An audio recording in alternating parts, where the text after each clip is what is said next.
Kamusta? Ako nga pala si GH Tech at sa video na ito pag-uusapan natin ang GPU at RAM price update ngayong May 2026. Titingnan natin kung ano ang mga nagbago sa presyo, alin yung mga medyo bumaba, alin ang lalo pang tumaas at kung meron pang matinong options sa current market.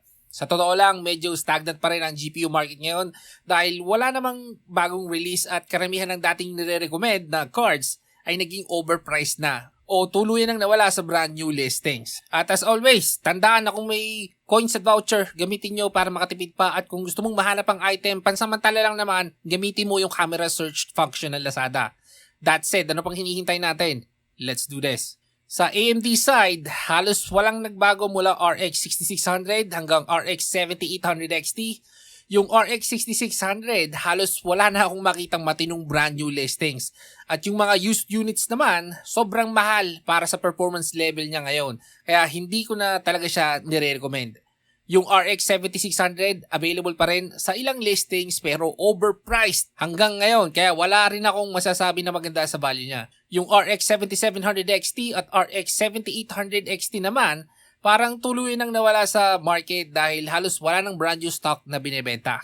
Pero may isang medyo interesting na nakita ako ngayon which is yung RX 6600M. Specifically yung Genuine RX 6600M 8GB laptop graphics card to. Nakita ko siya around 13,700 pesos at sa current market condition, masasabi ko na pwede na rin to. Basta siguraduhin ninyo, gamitin nyo yung vouchers at coins para mapababa nyo to around 12k range kung possible.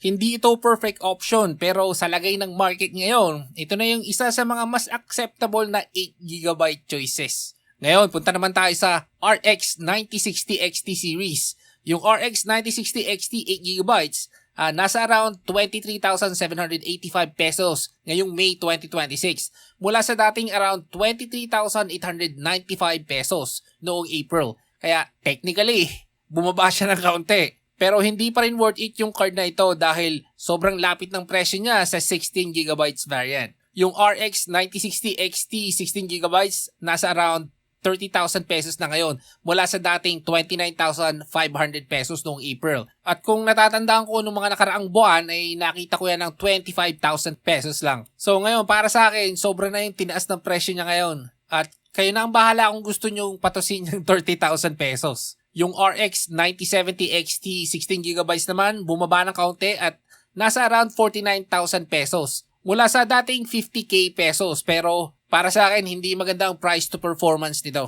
Hindi pa rin siya reasonable option para sa presyo niya ngayon. Sa Intel side naman, yung Arc B580 12GB halos wala na rin sa Lazada pero okay lang yon dahil overpriced naman yung mga lagi nating nakikita so okay lang kahit wala ng B580. Sa Nvidia side, medyo may movement kahit papaano. Yung RTX 3050 8GB na dating nasa around 16,712 pesos noong April ay nasa around 13,317 pesos na lang ngayon, May 2026. At Nvidia mismo yung nagbebenta. Mas mataas pa rin ito kumpara sa unang beses nating nakita. Kung natatandaan ko, 11,000 lang nung una nating nakita yan. Pero at around 13,000 pesos, pwede na ngayon yan. At reminder lang ulit na gumamit kayo ng vouchers at coins kung pwede. Yung RTX 3060 12GB nasa around 23,000 pesos na ngayon. At halos 6k pesos yung tinaas kumpara sa presyo niya a few months ago. Kaya hindi ko na rin siya gustong i-recommend. Yung RTX 5050 8GB dual fan naman, nasa around 18,286 pesos na ngayon.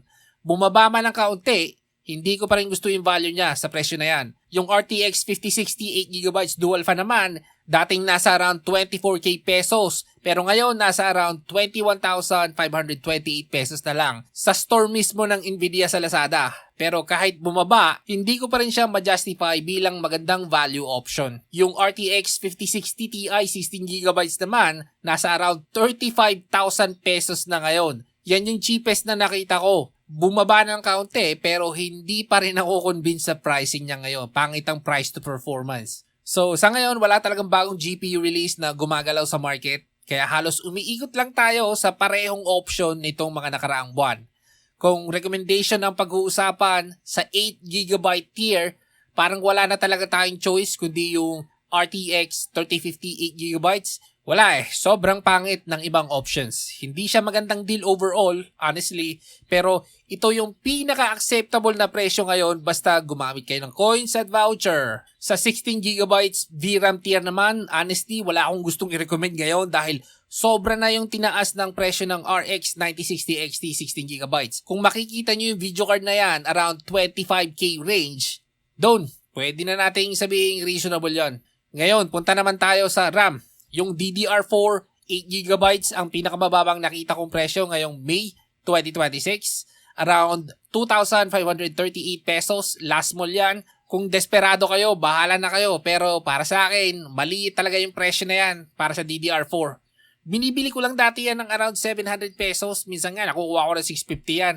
Tapos biglang ngayon, 2,538 pesos dahil lang sa AI. Luma na po ang DDR4. Itatapo na yun ng mga kumpanya. Napakadaming supply niyan. Hinuhoard lang yan ng mga gahama na seller. Okay, anyway, punta naman tayo sa DDR5 8GB na nasa around 5k pesos pa rin. Same as last month at wala talagang nagbago. Sana'y mabulok na yung mga DDR5 na yan. Kasi kung titingnan nyo, wala namang bumibili ng DDR5 8GB yan Wala. So, pinupuwersa lang tayo ng mga seller na yan na bilhin niyang ganyan kamahal na yan. So, wag niyong bibilin. Hayaan niyong mabulok yung mga DDR5 na yan. So, ayan. Kung may mga tanong kayo sa video na ito, i-comment nyo lang sa baba. Maraming salamat sa panonood. Ako ulit si GH Tech. Hanggang sa muli.